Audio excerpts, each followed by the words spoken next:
Hi everyone. I promised that I would go on every day to upload basically a video for my family to see how we're going with the coronavirus. And now it would appear that the coronavirus has hit Perth and our local hospital here. So in Joondalup, it hasn't been on the news yet, but it's buzzing all around everybody that someone in the maternity hospital has got the coronavirus. And we're not really sure what's going to happen now. We might end up now in complete shutdown because it's become local now, depending on where that parent's children go to school. Obviously, the children will now have it, and so it's going to be starting to spread in our area. The hospital will be turned into a coronavirus testing place, so I'm a little bit scared, but I'm scared for the people who have existing health issues, including myself. The government announced that they would make provisions for people who need it to go in and early, but apparently this morning at Woolworths that was a disaster. They opened up early. The line was halfway out the shopping centre. They all pushed through. Security couldn't monitor who had pension cards or not. And so a big fight started. They had to end up having security kick people out and break up fights and everything in Woolworths. And the whole situation is becoming extremely sad. They couldn't even let anybody in at normal opening hours because there were so many people there. There were people there that didn't need to be there. And as I discussed yesterday on my video, people are offering to help these people go shopping, but it just creates more people in there. And, there were kids there. Kids don't need to be there.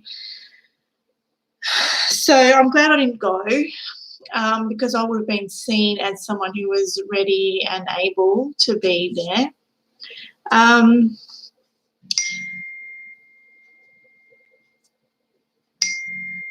Sorry, my daughter's just reading the text I said to her. So the behaviour of people is just really disgusting and around here right now. And I just went online to try and order something. Like I'm down to one bar of soap and a toilet roll and I've got no shampoo and we can't afford to stockpile the expensive products that we have to use. We don't just go and buy cheap $2 bottles of shampoo and conditioner because we can't use them. This is the thing that people don't understand. So we can't go and stockpile $20 bottles of shampoo and conditioner because when you have a health condition, you can't afford to do that. Anyhow, the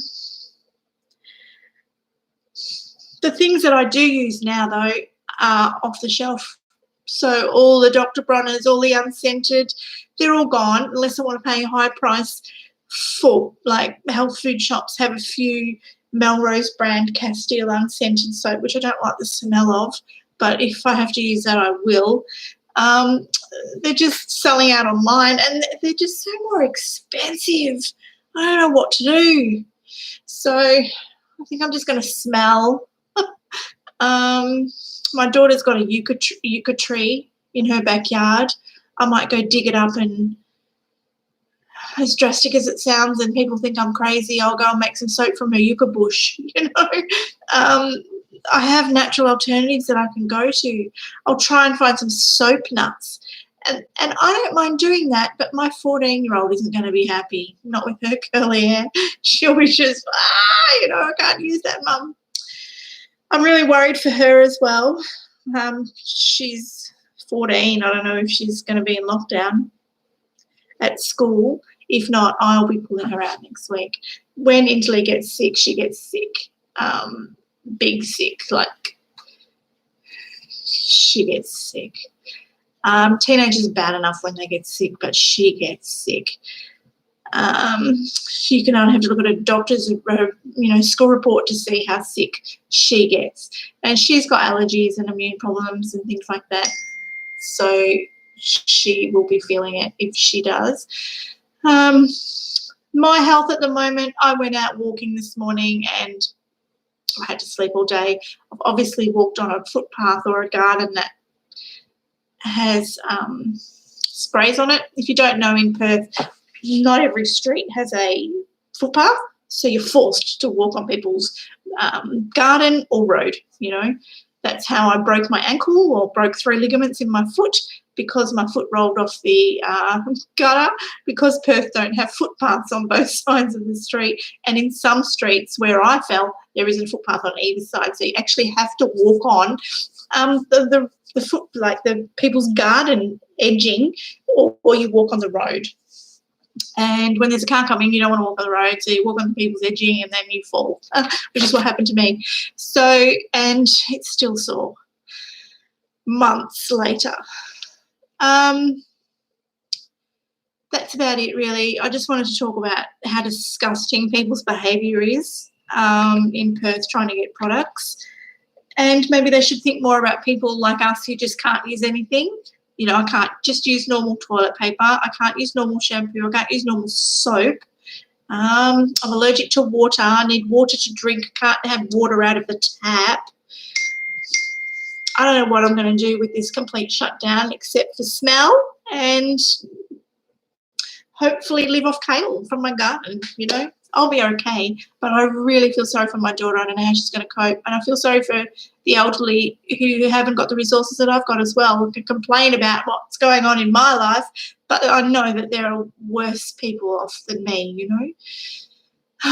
So to all my brothers and sisters who are older, a lot older than me, I hope that they remain safe, and everybody else too. I'll keep you updated with the insane behaviour of people from the hood, as we know it, 60-30 hood. Until then, I'm going to go and keep resting up. Oh, we're all meant to go and get vitamins, but I can't even afford them. I've got no vitamins, so who can afford the bottle of vitamins? Bottles of vitamins are like $40 each. That's a third of what I have to live on for a week, you know? It's, as someone said, I can't remember who it was, but it was someone really important from government said it's going to be a battle of the fittest or something like that, which is true, and it'll be the same. People with money will be okay, but us poor people, well, maybe we'll be okay too, because we can't afford to go out and go anywhere. But yeah, we certainly can't stock up and buy the things that we need. So bring on that 31st of March payment so that we can go and get the things we need, and hopefully things won't be too bad by then. So thank God for our politicians in power right now who, you know, passed that, because without it we wouldn't be able to protect ourselves from this horrific virus that's going around. And even though people say, oh, it's just like the flu, well, I had the flu, or I had something about 2 months ago and I didn't get out of bed for 3 weeks. Same with Italy. She had 2 weeks off school. She was awful. And whatever that was, even Corinne, she was laid out in bed for about 5-6 days and she never gets sick. We have all agreed at that particular time that it was the worst thing that we've ever experienced in our life, and that was just the flu. So I don't know what this is coming. If it's 3 times worse than that, we'll die, because we felt like we were going to die then. Think positive. We're not going to get this anyway, and I'll see you tomorrow with another stream with this happy face. Please don't record me and put me in rooms where I am not, because that's just not cool. See you later. Peace out. I do want to end.